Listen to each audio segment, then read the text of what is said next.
I decided to give Overwatch 2 a go. And that's probably the way you should approach this game too, because they decided to go with the free-to-play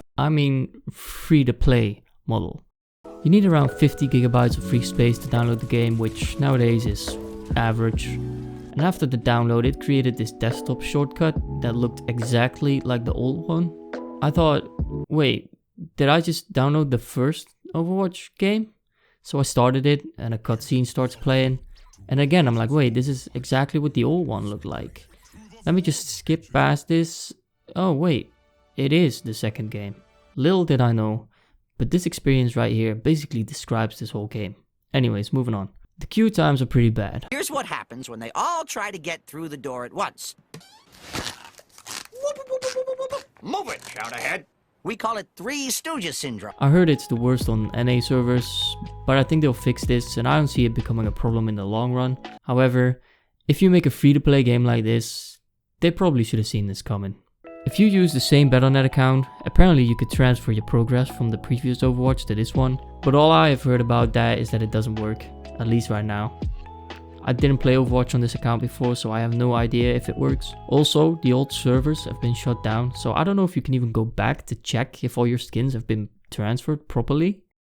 So I wanted to start a game, but it forces you to go through a tutorial first, or actually the practice range, which is kind of weird, because if you are forcing people to go through the tutorial, then give them an actual tutorial instead of just select a healer, select a tank. Please select a tank hero.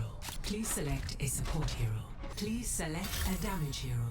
Shoot 10 targets. Targets eliminated. Yeah, that's it. Right, so after that glorious tutorial, you can finally start the game, or at least quick play. Of course nobody wants to be a healer, so I decided to be the healer, and this went on for about 3 matches and honestly, it was pretty fun. I did however start wondering, like, what's new? Sure, there are a couple of new characters and it's now 5v5 instead of 6v6, but I feel like I'm playing the first Overwatch.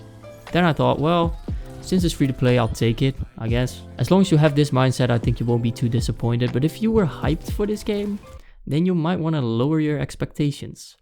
Quite a bit actually. See, this is where the problem starts. The Battle Pass.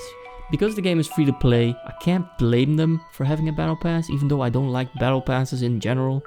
I would say that the loot box system that the previous game had was better than this, even with its RNG, because if you didn't spend anything, then at least you could get some cool skins by luck, simply for leveling up, and now you can only get recolors of your original skin, and maybe something from the free Battle Pass, but mostly it's just sprays and player icons and name cards. The biggest issue, however, is that characters are now in the Battle Pass, and if you want to unlock them, you have 2 choices.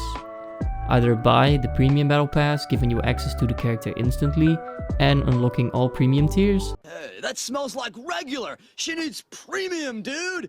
Premium! Or grinding 55 levels of the free Battle Pass. And that, right there, is how you ruin a competitive game. The developers excuse this by saying that the balancing has changed and that there aren't that many hard counters anymore. Basically saying you won't be losing games because you do not have a certain character. We'll have to see about that, but I think it still sucks regardless. Mostly because the progression is so slow that you are likely to miss out on these characters. I played around 90 minutes right now, 6 games so far, only losing 1, and I completed 1 challenge and I'm almost at level 2. Later on you run out of challenges, so this pace I think will slow a bit. I think it's fair to say that at 1 level is about an hour of gameplay on average.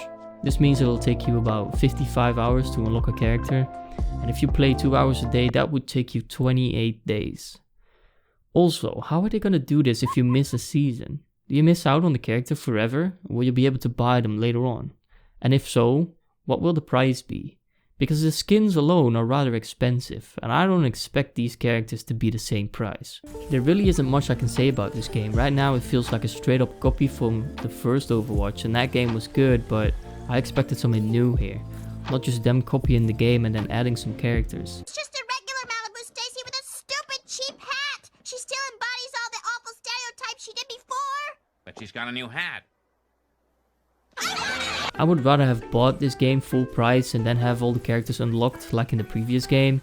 But if that happened now, I also would have been upset because it's just a copy and paste. Now that's not too big of a deal because it's free to play. If you're unsure about this game, let me ask you. Did you like the previous one? If so, then you'll like this too. If you didn't, you won't like this either. The only good thing I can think about right now is that you can have a full team of friends because it's free to play, so you don't have to convince them to buy it. But that's about it. I mean, the progression feels slow. I wouldn't even look at the skins or battle pass for that matter if you don't plan on spending money. And other than that, it's just Overwatch like it always was. A pretty solid game if you have a decent team. It's up to you to decide if the grind for the character is worth it, because that's basically what it comes down to. With that said, let me know what you think in the comments. Like, subscribe, all that stuff, and I'll catch you guys later.